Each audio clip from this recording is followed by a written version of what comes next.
Nina furaha leo, siku ya leo, kwa kuwa nilileta hapa bibi yangu akikuja kujifungua Ruiru Hospital Level 4.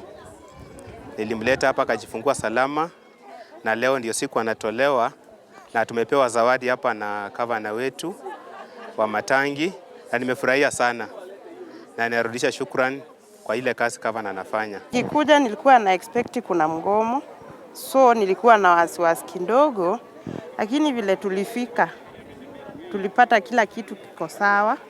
Madaktari wako kazi, wamejitolea, wako active, hata huwezi jua kama kuna mgomo. So kila kitu kiko sawa, tulishughulikiwa vizuri.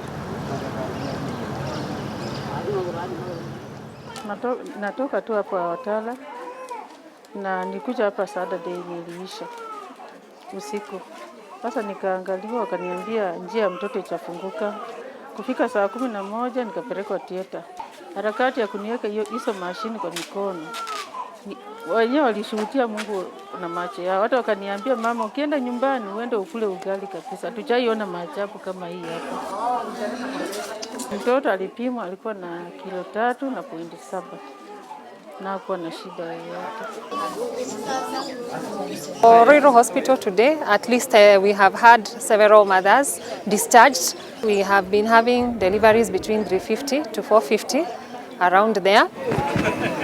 Ruiru Hospital also gets a high population of patients from Githurai sub-county, and given the central location of Ruiru sub-county, we have quite a high workload, and I think sometimes we are a bit disadvantaged because we are not within the Ruiru town, but we are somewhere hidden, but we really want to be considered.